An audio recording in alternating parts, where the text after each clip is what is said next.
여러분 안녕하세요. 오늘은 성경 속에서 가장 중요한 인물 중 한 사람, 바로 아브라함에 대해서 이야기해 보겠습니다. 우리는 아브라함을 믿음의 조상이라고 부릅니다. 실제로 유대교, 기독교, 이슬람교 모두 아브라함을 신앙의 근원적 인물로 인정하죠.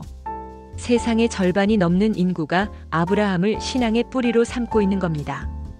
그렇다면 아브라함은 왜 이렇게 중요한 인물일까요? 단순히 옛날 족장의 한 명이 아니라 왜 성경은 그를 믿음의 조상으로 칭할까요? 오늘 영상에서는 창세기 12장부터 25장까지 이어지는 아브라함의 삶을 따라가며 그의 신앙의 여정을 살펴보고 그 안에서 우리가 배울 수 있는 교훈들을 나누어 보겠습니다. 자, 그럼 지금부터 아브라함 믿음의 조상 이야기 시작합니다. 1부 아브라함의 부르심 창세기 12장. 아브라함 이야기는 창세기 12장에서 본격적으로 시작됩니다. 하나님은 그 당시 아브람이었던 그를 부르시며 말씀하셨습니다. 너는 너의 본토 친척 아비집을 떠나 내가 내게 보여줄 땅으로 가라. 내가 너로 큰 민족을 이루고 내게 복을 주어 내 이름을 창대케 하리니 너는 복이 될지라. 창 121이. 여러분 상상해 보세요. 안정된 고향, 익숙한 문화, 친척과 가족들을 떠나서 어디로 가야 할지도 모르는 상황에서 단순히 하나님의 말씀만 붙들고 떠나는 것 쉽지 않은 결정입니다. 그런데 아브람은 즉시 순종합니다. 이것이 그의 믿음의 첫걸음이었습니다. 믿음이란 눈에 보이는 현실을 붙드는 게 아니라 하나님의 말씀을 붙드는 것임을 보여주는 장면이죠. 2부 가나안 땅 약속의 첫 발걸음. 아브람은 하나님이 인도하신 가나안 땅에 도착합니다. 그런데 도착했을 때 상황은 전혀 이상적이지 않았습니다. 이미 그 땅에는 가나안 사람들이 살고 있었고 기근이 들어먹을 것도 부족했죠. 그래서 아브람은 잠시 애굽으로 내려가게 됩니다.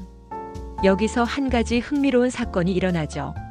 아브람은 아내 사레가 너무 아름다워서 사람들이 자신을 죽이고 사레를 빼앗아갈까 두려워 사레를 누이라고 속입니다. 이 장면은 아브람의 믿음에도 흔들림이 있었음을 보여줍니다. 믿음의 조상도 완벽하지 않았다는 것이에요. 그러나 하나님은 아브람의 실수에도 불구하고 그를 보호하시고 약속을 이어가십니다. 여기서 우리는 중요한 교훈을 얻습니다. 믿음은 완벽한 사람이 가지는 게 아니라 연약함 속에서도 하나님을 의지하려는 사람에게 주어지는 선물이라는 거죠. 3부 아브라함과 롯 창세기 13, 14장. 가나안으로 돌아온 아브람은 조카 롯과 함께 머무릅니다. 그런데 서로 가축이 많아지면서 땅이 부족해 다툼이 생겼습니다. 아브람은 이렇게 말하죠.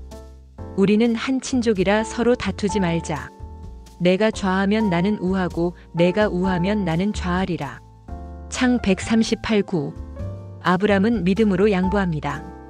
롯은 눈에 좋아 보이는 요단 강 주변의 기름진 땅을 선택하고 아브람은 덜 좋은 산지를 남겨봤습니다. 하지만 하나님은 그때 아브람에게 다시 약속하십니다. 너는 눈을 들어 동서남북을 바라보라. 내가 보는 땅을 내가 너와 내 자손에게 주리라. 창 1314-15. 여기서 우리는 믿음의 또 다른 특징을 배웁니다. 믿음은 눈에 보이는 조건을 쫓는 게 아니라 보이지 않는 하나님의 약속을 붙드는 겁니다. 4부 아브라함과 멜기세덱 창세기 14장. 롯이 소돔에 살다가 전쟁에 휘말려 끌려가게 됩니다. 아브람은 사람들을 이끌고 가서 롯을 구출해 오죠. 그때 등장하는 인물이 바로 살렘 왕 멜기세덱입니다. 그는 떡과 포도주를 가지고 나와 아브람을 축복합니다. 멜기세덱은 지극히 높으신 하나님의 제사장으로 소개되며 신약 히브리서에서는 예수님의 제사장직을 예표하는 인물로 해석됩니다. 아브람은 멜기세덱에게 소득의 10분의 1을 드리며 그의 권위를 인정합니다. 이 장면은 아브람이 단순한 족장이 아니라 하나님의 구속사 안에서 특별한 위치에 서 있는 인물임을 보여줍니다. 5부 언약 체결 창세기 15장. 하나님은 아브람과 본격적으로 언약을 맺으십니다. 너의 자손이 하늘의 별과 같으리라. 창 155. 아브람이 그것을 믿으니 하나님이 그의 믿음을 의로 여기셨습니다. 창 156. 이 구절은 성경 전체에서 믿음으로 의롭다 함을 얻는다는 교리를 처음으로 밝힌 구절입니다. 하나님은 쪼갠 짐승 사이를 지나가심으로써 언약을 확증하십니다. 이는 고대 근동 문화에서 언약을 어기면 이렇게 찢어지리라는 의미였습니다. 그런데 놀랍게도 아브람이 아니라 하나님 홀로 지나가십니다. 즉, 언약 성취의 책임을 전적으로 하나님이 지시겠다는 것입니다. 6부 이스마엘 사건 창세기 16장. 아브람이 86세가 되었을 때 사레는 여전히 아이를 낳지 못했습니다. 그래서 사레는 여종 하갈을 통해 아이를 낳으라고 제안합니다. 그 결과 태어난 아들이 바로 이스마엘입니다. 하지만 이것은 하나님의 방법이 아니라 인간의 방법이었습니다. 결과적으로 아브람의 가정에 갈등이 생겼고 하갈은 고통 속에 광야로 도망가게 됩니다. 그러나 하나님은 하갈에게도 약속을 주십니다. 이스마엘도 큰 민족을 이루게 하시겠다고 하시죠. 이 사건은 믿음의 사람이라도 하나님의 약속을 기다리지 못하고 조급하게 행동할 때 문제가 생긴다는 교훈을 줍니다. 7부 할례 언약 창세기 17장. 아브람이 99세가 되었을 때 하나님은 다시 나타나셔서 그의 이름을 아브람 높은 아버지에서 아브라하멜국의 아버지로 바꿔주십니다. 사레도 사라 공주로 이름이 바뀝니다. 그리고 언약의 표징으로 할례를 주십니다. 할례는 아브라함과 그의 후손이 하나님의 언약 백성임을 나타내는 표였습니다. 하나님은 사라를 통해 아들을 주시겠다고 약속하십니다. 아브라함은 웃으면서 믿기 힘들어했지만 하나님은 분명히 말씀하십니다. 내가 내 언약을 세우리니 그 이름을 이삭이라 하리라. 창 1719. 8부 소돔과 고모라 창세기 18, 19장. 아브라함의 믿음은 단순히 개인적인 축복을 받는데 그치지 않았습니다. 그는 열방을 위한 중보자의 역할을 합니다. 하나님이 소돔과 고모라를 멸망시키려 하실 때 아브라함은 담대히 하나님께 간구합니다. 의인 50명이 있다면 멸하시겠습니까? 45명이라면? 30명이라면? 10명이라도? 이 장면은 아브라함이 하나님의 공의와 긍휼을 동시에 이해하고 있었다는 걸 보여줍니다. 비록 소돔과 고모라는 멸망했지만 롯과 그의 가족은 구원받습니다. 9부 이삭의 출생 창세기 21장. 드디어 아브라함이 100세 되었을 때 사라는 아들을 낳습니다. 그 아들의 이름은 이삭입니다. 웃음이라는 뜻이죠. 이삭은 아브라함 언약의 성취, 하나님의 기적의 증거였습니다. 하나님은 인간의 한계를 넘어 자신의 능력으로 약속을 이루신 겁니다. 10부 이삭 번제 사건 창세기 22장.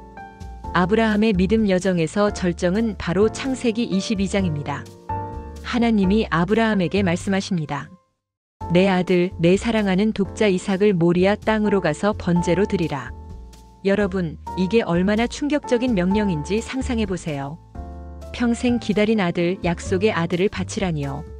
그런데 아브라함은 묵묵히 순종합니다. 그리고 이삭을 결박하고 제단 위에 올려놓습니다. 칼을 들어 올리려는 순간 하나님의 사자가 외칩니다. 그 아이에게 손대지 말라. 내가 내 아들, 내 독자까지도 내게 아끼지 아니하였으니 내가 이제야 내가 하나님을 경외하는 줄을 아노라. 그때 수풀에 걸린 순양이 나타나고 아브라함은 대신 그 양을 제물로 드립니다. 이 사건은 단순한 믿음의 시험이 아니었습니다. 장차 하나님의 아들 예수 그리스도께서 십자가에 달려 우리를 대신해 죽으실 것을 예표하는 사건이었습니다. 11부 사라의 죽음과 아브라함의 장례 창세기 23장. 사라가 127세에 죽자 아브라함은 가나안 땅에서 막벨라 굴을 사서 장례를 치릅니다. 이것은 하나님이 약속하신 땅에서 처음으로 아브라함의 소유가 된 땅이었습니다. 작은 무덤이었지만 그 안에는 큰 약속이 담겨 있었죠. 12부 아브라함의 마지막 창세기 24, 25장. 아브라함은 아들 이삭을 위해 리브가를 아내로 맞이하게 합니다. 이후 그는 175세를 살다가 세상을 떠나 막벨라 굴에 장사됩니다. 그의 삶은 완벽하지 않았습니다. 때로는 두려움 때문에 아내를 누이라 속이기도 했고 하나님의 약속을 기다리지 못하고 하갈과 이스마엘 사건을 만들기도 했습니다. 그럼에도 불구하고 그는 믿음의 사람이었습니다. 히브리서 11장은 이렇게 말합니다. 믿음으로 아브라함은 부르심을 받았을 때에 순종하여 장래의 유업으로 받을 땅에 나아갔고, 믿음으로 아브라함은 시험을 받을 때에 이삭을 드렸으니 이는 하나님이 능히 죽은 자 가운데서도 다시 살리실 줄로 생각함이라. 결론: 믿음의 조상 아브라함이 주는 교훈. 아브라함의 삶을 정리하면 이렇습니다. 부르심의 순종, 어디로 갈지 몰라도 하나님의 말씀을 따라갔다. 언약을 믿음, 자손과 땅과 복의 약속을 믿었다.